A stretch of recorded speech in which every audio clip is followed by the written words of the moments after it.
అండి దూరంగా ఏరోప్లేన్ వెళ్తుంది. అది కనిపించగానే బ్లాస్ట్ అవని అన్ని గుర్తొచ్చినాయి. ఇంకా వాకింగ్ చేద్దామన్న ఇష్టం కూడా పోయింది. ఇంకా సరే మా ఫ్రెండ్ అయితే షాప్కి వెళ్ళాలని అడిగారు. సరే వెళ్దామని చెప్పి రెడీ అయిపోతున్నాం. అయితే లంచ్ బాక్స్ అయితే ప్రిపేర్ చేయాలి కదా, త్వరగా చేసుకోకపోతే మళ్ళీ ఆలస్యం అయిపోతుంది అని చెప్పి త్వరగా రెడీ అయిపోతున్నాము. అన్ని పనులు అయిపోయినాయి, దేవుని పూజ అయిపోయింది. ఇంకా లంచ్ అంతా కూడా ప్రిపేర్ అయిపోయి బాక్స్లు పెట్టేసుకోవడం అయిపోయింది.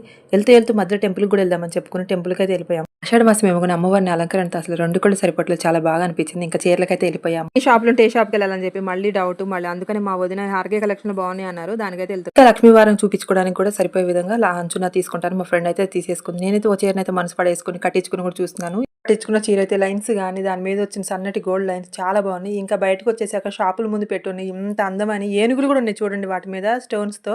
నాకైతే ఇది నచ్చింది, ఆ ఏనుగులది నచ్చింది, ఇది కూడా నచ్చింది, చాలా బాగున్నాయి. కానీ కాస్ట్ 4000 చెప్పాడు వాడు. ఇంకా వద్దులేరా బాబు అని చెప్పి ఎక్సలేటర్ ఎక్కేసి వచ్చేసాం అనమాట. మెట్రో స్టేషన్కి అయితే వచ్చేసాము. అసలు మెట్రో స్టేషన్ లో మొత్తం షాపులు అన్ని ఓపెన్ చేసేసారు. ఫుడ్ ఇష్టమైన వాళ్ళు అందరూ వెళ్ళి తినేసేయచ్చు. చికెన్, నాన్ వెజ్ సంబంధించి ప్రతిదీ ఉంది అక్కడ.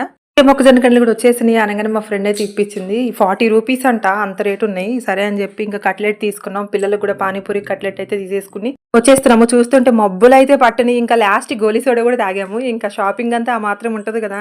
ఇక చూడండి మబ్బులు మాతో పాటు ఇంటికి కూడా తీసుకొచ్చేసాము. ఫుల్ మబ్బులు, అసలు షాక్ అయిపోయాం. బట్టలు అయితే తీసుకోవడానికి ఫాస్ట్ గా ఇంటికి వచ్చేసి బట్టలు అయితే తీసేసాం. మబ్బులు అయితే అంత బ్లాక్ గా పట్టినాయి కదా. వర్షం వచ్చే టైంకి అయితే వెళ్తురు వచ్చేస్తుంది. టైం చూస్తేనేమో 3 కూడా అవ్వలేదు.